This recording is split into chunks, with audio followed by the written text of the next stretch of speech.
I looked at the chat. She was even like preach. So I was like, dang. Over here missing stuff. Me, Freddie Haynes, because in my own life I've had windstorms of disappointment and windstorms of adversity, windstorms of sorrow, windstorms of people who were close to me trying to bring me down because they didn't understand the big dream that God had placed in my life and on my spirit. And here's what happened. The windstorm caused me to crash.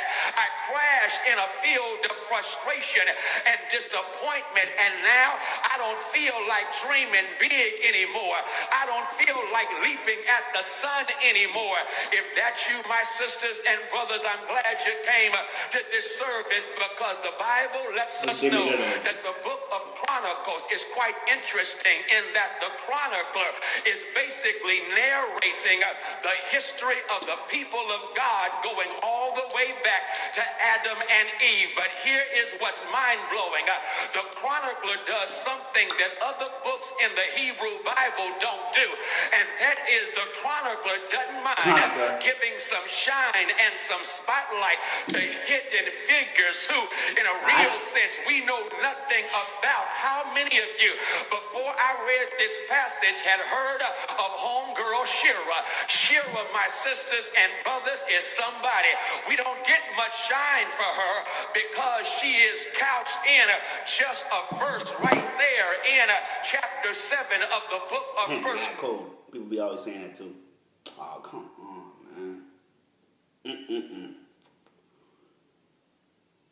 Chronicles, but the book lets us know that this hidden figure, here's your shout right here, she built 2 or 3 cities, and at least 2 of them, according to biblical scholars and archaeologists, are still standing today, and they owe their origins to a hidden figure, a woman from way back when.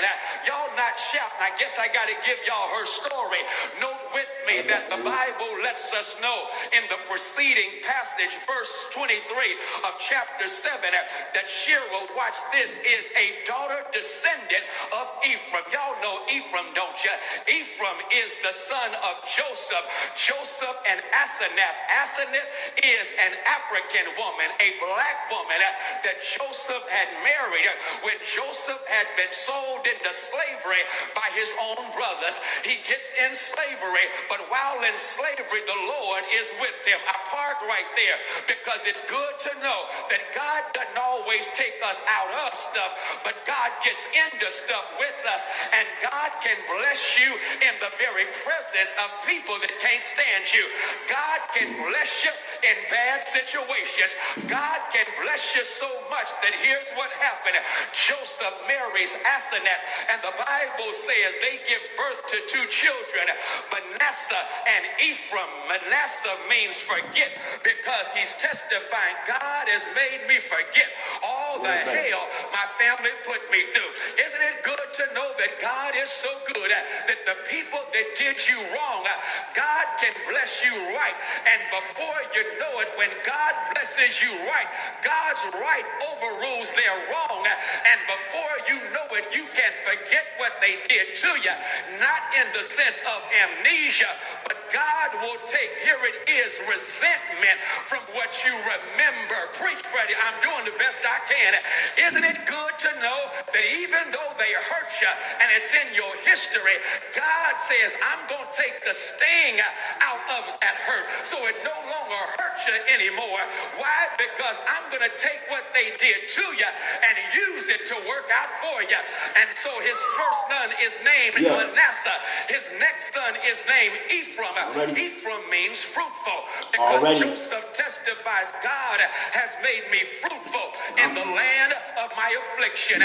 Here's your shout right here. God is so good that God can use what is bad as a vehicle to get you to something good. God can use what is bad as a vehicle to get you to something better. Y'all still missing your shout. God is so good. God can use adversity to advance you. God can use what breaks you to bless you. God can use a crisis to bring out your creativity. God can use disappointment for a divine uplift. disappointment. God can use difficulty so you can reap dividends. God can give you fruit from what frustrates you. God can let you gain from what hurts you. God can bless you from what tried to break you. God can strengthen you from what tried to make you suffer.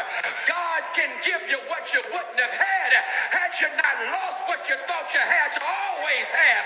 Is there anybody here who can say that's my testimony? If I never had a problem, I wouldn't know God could solve them. I wouldn't know what faith in God could do. Stop the show. Stop the show. So he names his son Ephraim. But now Ephraim has some kids. And you read the verses before 23, they were gangster. Because the Bible lets us know these kids had the nerve to go try and steal the livestock of someone else, natives of the area. And when they went to try and steal the livestock, all of them were killed. Gangsters got. And when the gangsters got, the Bible says that Ephraim is devastated. He is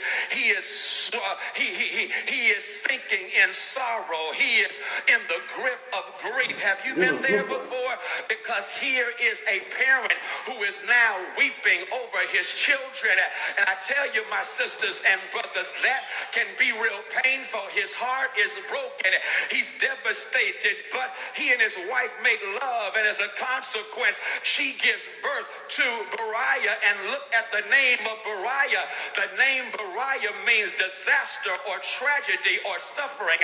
It's a bad name. He's got to lead his life as a reminder of the tragedy that befell his family. But then the Bible lets us know a daughter is born. A daughter is born by the name of Shira. And when Shira is born, I love it. The book lets us know that Shira in verse 24 says, I'm going to allow our family to rise from the ruins. I'm going to be the instrument in my family to make sure that even though our past is painful, we've got possibilities that are powerful. Look what she does. The Bible says this woman builds 3 cities. She builds 3 cities, and 2 of them are still standing. A woman does. Make sure I didn't go too long.